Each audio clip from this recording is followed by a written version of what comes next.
Today's video is going to be about how I am installing a regular GM 2-hole master cylinder, or a Willwood, or whatever it is you guys decide to install. But this is a bracket I got. It cost $140, and then it cost me quite a bit to ship it to Hawaii, but a lot of people sell them for about $150, $165 shipped to the 48 United States.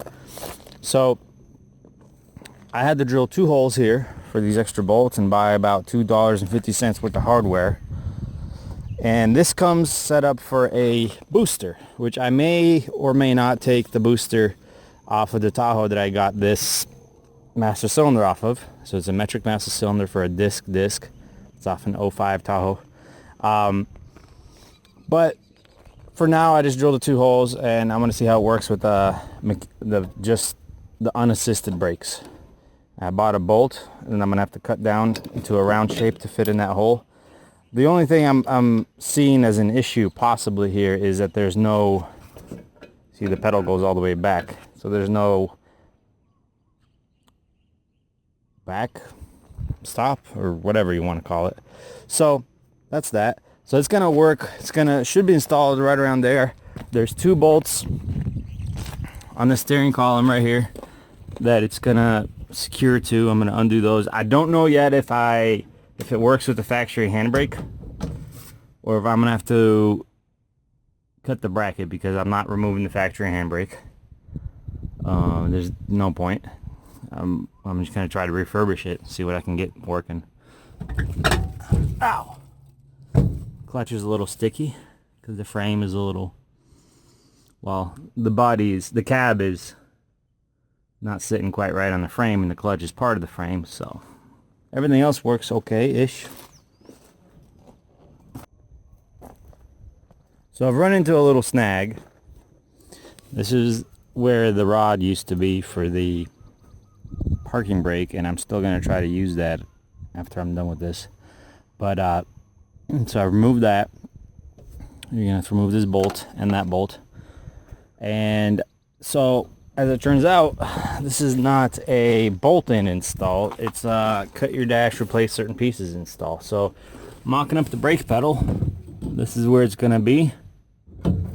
I already removed the parking brake, and I do plan on reusing it. But this brace right here is going to have to be removed in order to get that in there. So that black thing is a lot sturdier than the factory piece. However, it is necessary to cut all that out in order to place that there. So that's going to be a pain in the butt. Alright, well, here it is installed. It works mechanically anyway. No interference with any other components. I was actually able to save the factory parking brake cable, so that'll be money that it's not going to be thrown out the window. I just have to replace the cable.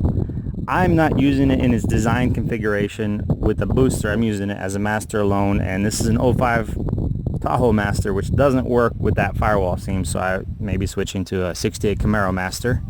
The brakes I'm thinking of using with this are the 80s K5 Blazer 4x4 brakes, and I'm going to use them with these hubs, and then later upgrade the hubs to a roller bearing, or not the roller bearing, the cone bearing, which is better than the original roller bearing that's in here.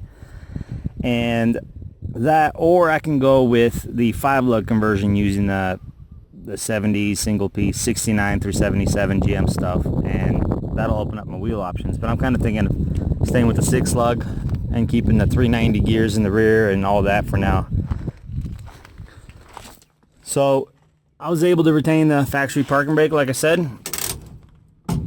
That works right there. No interference. I put a spring on the push rod so it wouldn't come out, because like I said, it wasn't designed for just running the master. It was designed for a booster as well. Pedal alignment is definitely in a comfortable place. The push rod is adjustable. This is the clutch. This is what's left of the gas pedal. But yeah, I mean, you have to remove the original steering column brace, but like I said, you can use a piece of it and retain the factory parking brake, which I like. So that's pretty cool. It'd be even cooler if they added their own bracket out of that thicker material to continue using this parking brake, so it wouldn't be as flimsy, although it works for me.